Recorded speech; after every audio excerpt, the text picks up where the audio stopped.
In American society, money is a taboo topic. We're taught at a young age it's improper to talk about it, but we're also bombarded with messages about the power and importance of money in our everyday lives. And by not talking about it, we miss out on the skills and lessons we need to effectively understand and financially plan. That changes today. Welcome to Money Tales. Hosted by Sandy Brager and Cami Doder, Money Tales brings more than 35 years of combined professional experience in personal finance to demystify money and demonstrate what it's like to speak openly about personal financial matters. Join us each episode as they interview modern-day movers and shakers about how money decisions intertwine with their daily lives in order to give you better insight into productive financial conversations. Subscribe today and register for our blog Fathom at aspiriant.com/podcasts to increase your money mojo. And now, here's Cami and Sandy. Dr. Akhtar Badshah is our guest this week on Money Tales. Born, raised, and educated in India, Akhtar was accepted to MIT for graduate school. As he explains, that was the easy part. To attend school there, he also had to win the visa lottery and receive a scholarship to make his dream come true.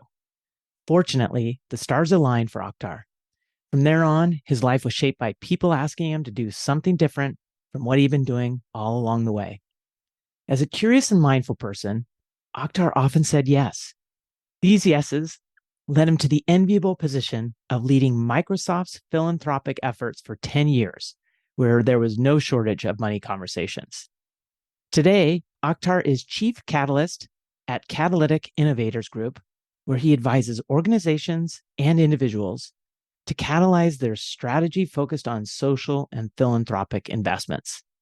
The author of Purpose Mindset, How Microsoft Inspires Employees and Alumni to Change the World, Akhtar also conducts purpose mindset leadership workshops with organizations to help individuals articulate their strengths and values and craft their purpose statement. Here are 3 key Money Tales conversation topics Akhtar hits on in this conversation. First, how when saying no to a request for funds from a charity or an individual, seek ways that you can provide some other sort of value to help them out. That might include providing them with guidance on where they might be able to get the support they need. Second, why it's important to consider why we exist and what our community needs. If we ask ourselves, who do we want to serve rather than who do we want to be, that can lead us to make very different money decisions. And third, Akhtar encourages us to write our own purpose statements. First, write down your top 3 strengths and then your top 3 values. From there, craft your statement by stating the impact you want to see and what you'll do using your strengths and values to achieve that vision. We hope you share this episode with a friend, and please subscribe to Money Tales on your favorite podcast platform. Now, onto our conversation with Akhtar Badshah. Hello, everyone. Welcome to the Money Tales podcast. I'm Cami Doder. And I'm Sandy Brager. Sandy, I was reflecting on a conversation we had a day or so ago with a potential guest of Money Tales. She talked about an abundance mindset versus a scarcity mindset. What I thought was interesting was the too much mindset, where you have more money than you'll ever consume and use or need or give away, but you just are in this cycle of wanting more.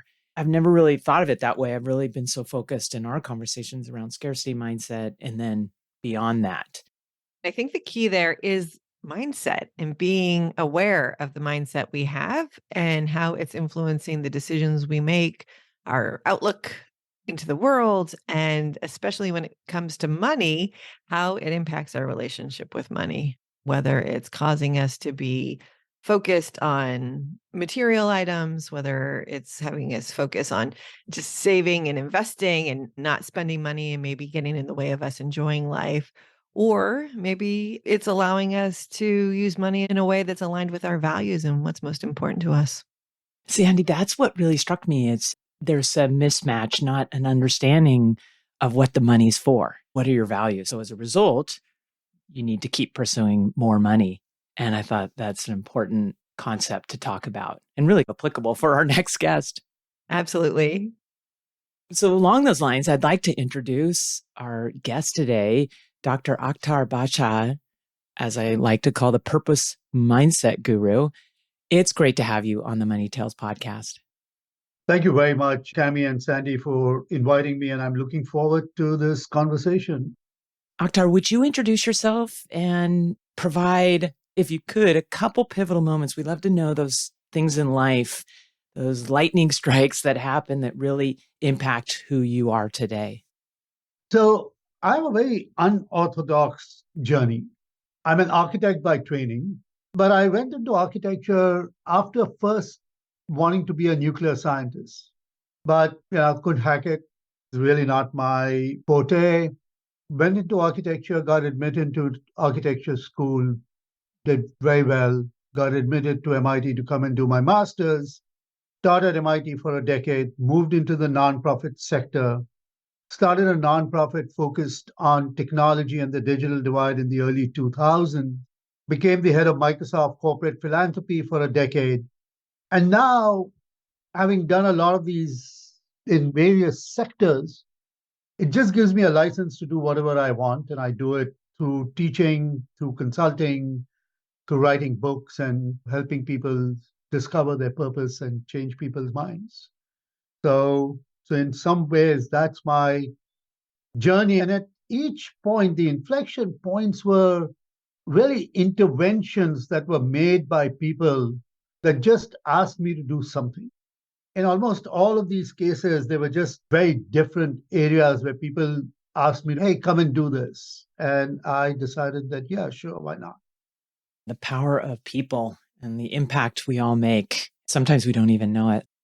Tell us about growing up. Where did you grow up and how was money handled in your home? Grew up in India, Mumbai mostly. Middle class family, nothing great. Father was working in a shop, but we were always one step behind money. There was always a struggle to get money. And even in architecture school, my father would have to work incredibly hard to send me fees and money to live on. It wasn't that we were poor, but it wasn't that we were well-settled middle-class family either. Akhtar, when you were growing up, were you thinking about money a lot? I think everybody thinks about money, but I wasn't ever in the state of, I want to accumulate wealth.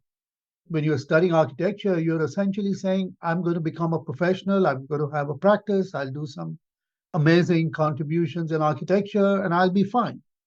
But you're not going out and saying that I'm getting into this space because I'm going to be very rich or I'm going to make extraordinary amounts of money. That was never the goal, and it has never been the goal. When did you come to the United States? We came to the United States in 1981. So I've been here for 40 plus years. Spent very little time, and you can compare in the lifespan. Just a third of my life was in India. The rest has been here. What brought you to the States? I came here to study at MIT. It was all luck. Win a couple of lotteries to be able to come here. First, you got admitted, which is in itself a lottery because there is really nothing else but somebody is going to get admitted, somebody else is not going to get admitted. And I only applied to MIT and I had statistically a very small chance of getting admitted, but I did. But that was just one hurdle.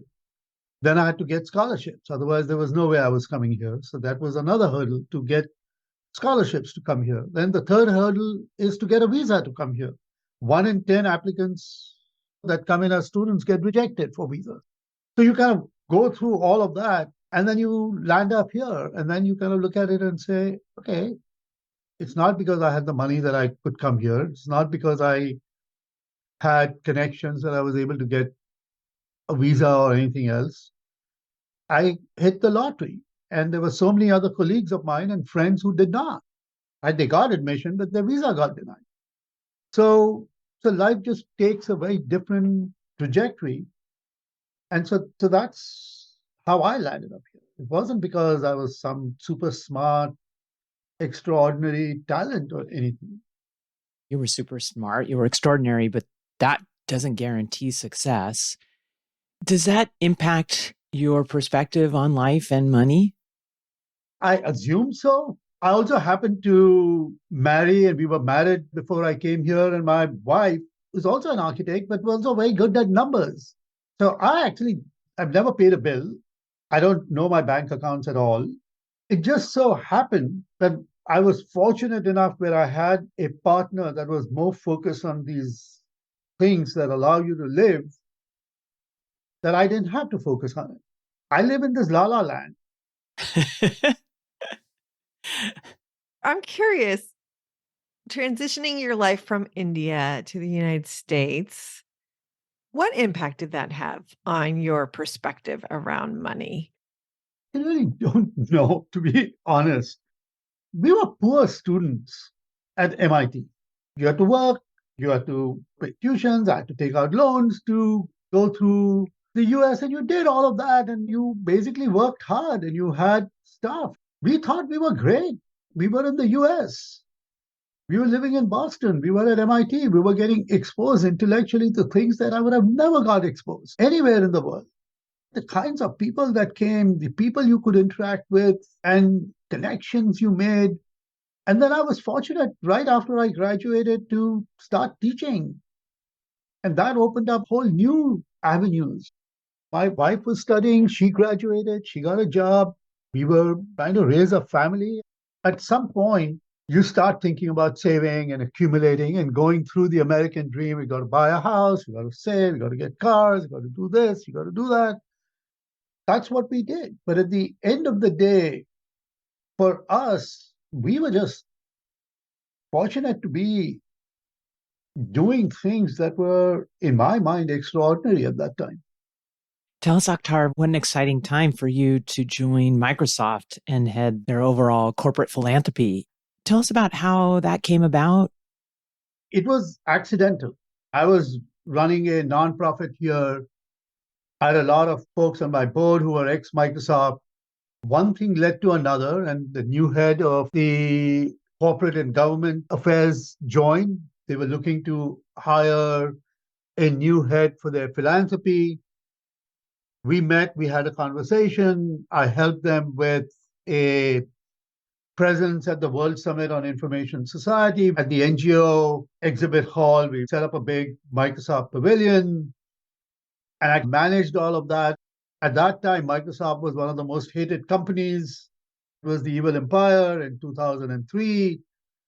And they saw that I knew a heck of a lot of people in that space because of our nonprofit that was working with a lot of these people. And they felt that I would be the right person to be the face of philanthropy for the company.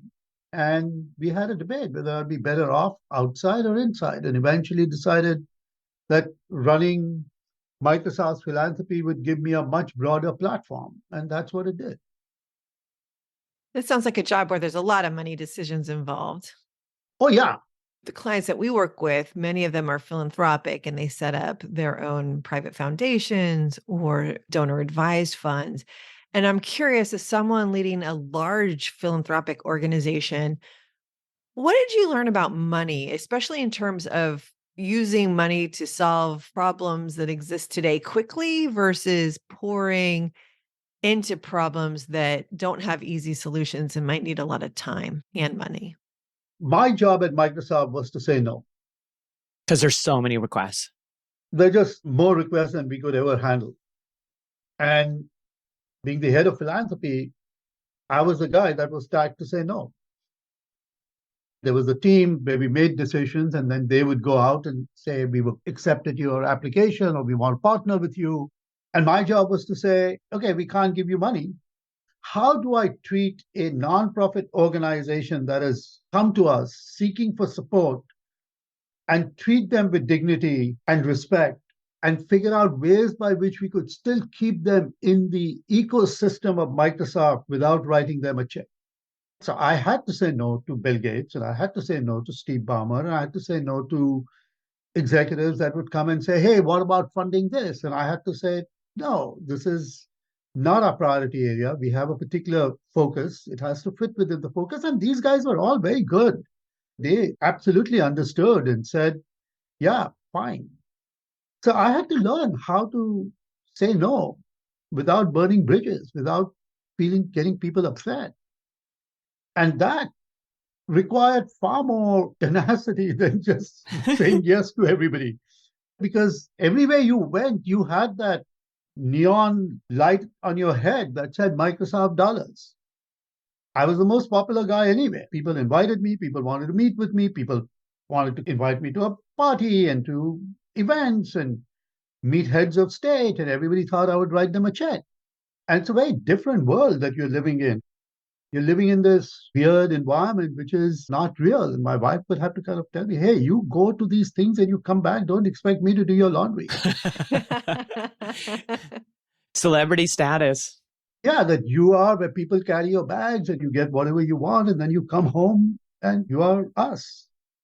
Tell us some of the techniques you learned to say no, because I think this is very applicable to people in our own lives. Sometimes we have friends who need something. Sometimes it is related to our own philanthropy, where we get requests that aren't aligned with what we're trying to do. And people can really struggle with saying no. So what can we learn from you in that regard? Yes, I'll just give you an example from yesterday. There's a lady who called me up and said, hey, there is this kid who's very good, poor. He's applied to this class at UW. It's a boot camp. He doesn't have the money. Can you help him get a scholarship from UW? And I was like, I have no idea. This is not what I do. I'm not in the admissions committee. I'm not in the school. I just go teach and come back. So I said, okay, what am I going to tell her? We had a conversation and I gave her so many different options. And at the end of the day, she came back and said, this has actually been a very helpful conversation. Because now I know how to follow up and I know where to go. The question is, you might say no. In our case with nonprofits, and one of the things that you could say, hey, look, I can't write you a check. But Microsoft has an employee giving program. Get Microsoft employees to volunteer with you. And if they volunteer with you, their time is going to get mashed. And at times, this can become far more than what we would give you. We can provide you with technology support. We can invite you to gatherings. We can do so many different things with you. And in many cases, the nonprofits found that that was far more important than us writing them a $10,000 check and saying, go away. Because it would never be a long-term relationship.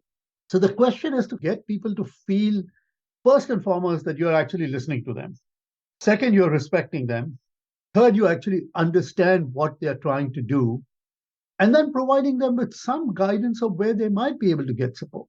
It's just how we all as humans relate with another human. It's not an organization to organization relationship. It's a human to human relationship. You're underscoring that there's a lot of different ways to give. Correct. There's financial, but then there's so much more. There's knowledge, there's connection, guidance that you provided. And I really appreciate you said sometimes it's more valuable than actually the money. Sometimes you need the money to get there, but this gift of information is really valuable. Yeah, and don't get me wrong. There were times when I was running my nonprofit, my parents just write me a check and stop telling me what to do. I know what to do.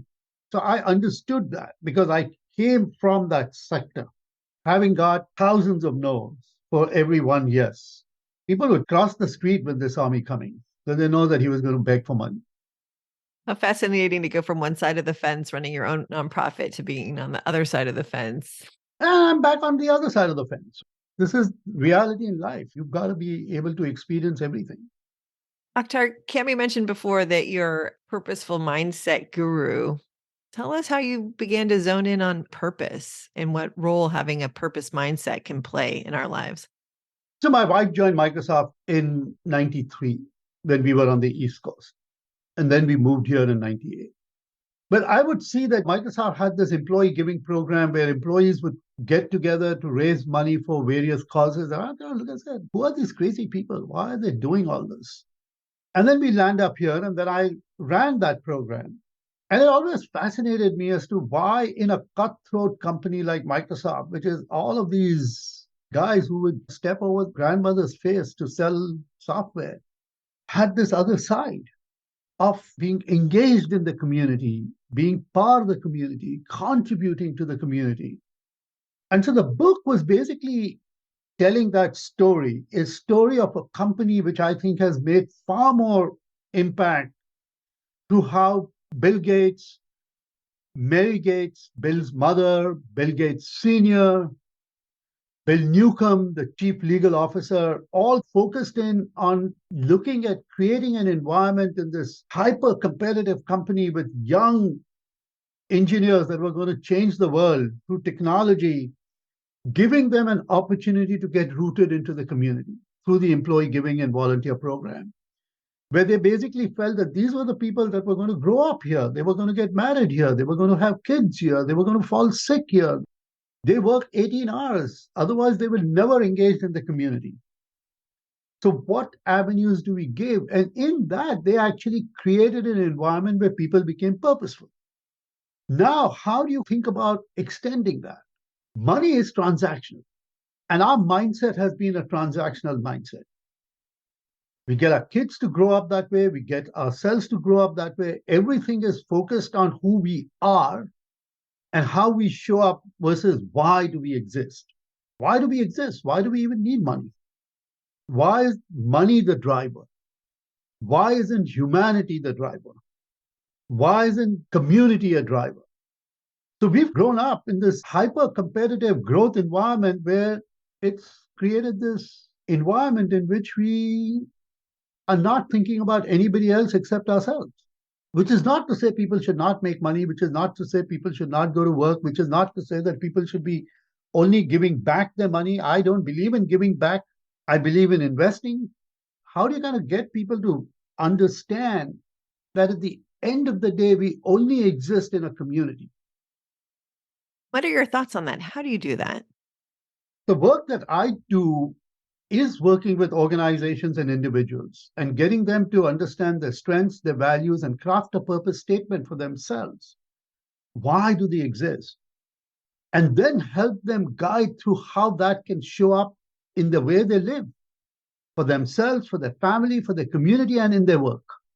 It is really at the end of the day, it is how do you show up for life? How do you wake up every morning and say, I don't exist just for myself? So it's helping broaden perspectives. Correct.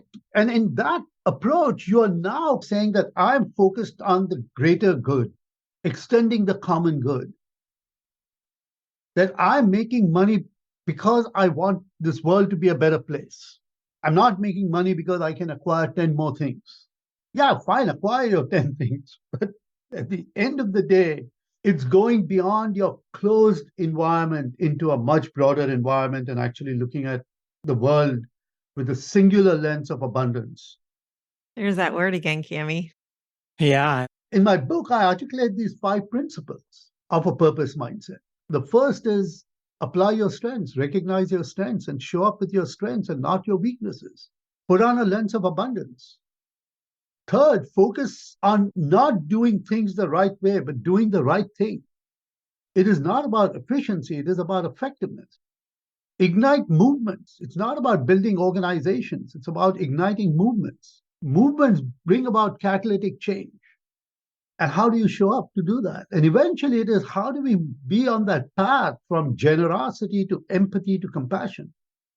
Kailash Satyarthi, who won the Nobel Peace Prize with Malala Yousafzai, explained to me a few years ago that Akhtar, compassion is the center dot. Surrounding that is empathy, and the outer ring is generosity. We will all be generous once in a while. But empathy is when you're really committed to somebody, and that's where you are with your family and friends and people that you know. But compassion is, can you extend empathy to anybody in the world? Now, most of us, and in his case, he used the language, are you willing to give your life for somebody that you don't know? We can all be on that path where we can stop focusing for a minute on the self and focus on the we and the common good. And if we can ignite that in our kids, in schools, and if we don't, as parents, ask them, who do you want to be, but instead, who do you want to serve? Now you get a completely different set of humans. And money will become a player in that. That's where I was going. I really like that from a money perspective. That's powerful. How has this work, Akhtar, influenced your relationship with money? We all live in multiple lives. Of course, I'd say, I should have money. I should be a multimillionaire. But at the deepest sense, I don't think I can actually even be that. Because that's just not who I am. If I got multi-million dollars, I'd probably just sit down and say, okay, here are 15 organizations or 100 organizations I need to support, and there you go. which is not to say we don't have stuff, haven't traveled the world and we haven't done, but I feel that my time is better spent doing what I do with purpose than focus on money. Describe to us how we can take our first step towards a purpose mindset. Do three things. Write down your three strengths, write down your three values, and craft a purpose statement using that. What is the impact you want to see? Why do you want to do this, which is your values, and how are you going to do it, which is your strengths, and write down a statement. And then keep it on your wall and follow it. Wake up every day and say, am I doing something towards it for myself, for my family, for my community, and my work? Don't expect that your personal purpose and your work's purpose is going to be fully aligned, because if it is, then you are a robot. Because you don't get purpose just from your work. You get purpose from your life. And then you want to find connections between everything that you do that allows you to strengthen that. In some cases, you will use your strengths with your family and yourself and your community. In certain cases, you will do it at your work. And same thing with your values and your purpose. It's not about being happy. This course at Yale, which is on happiness, is crazy.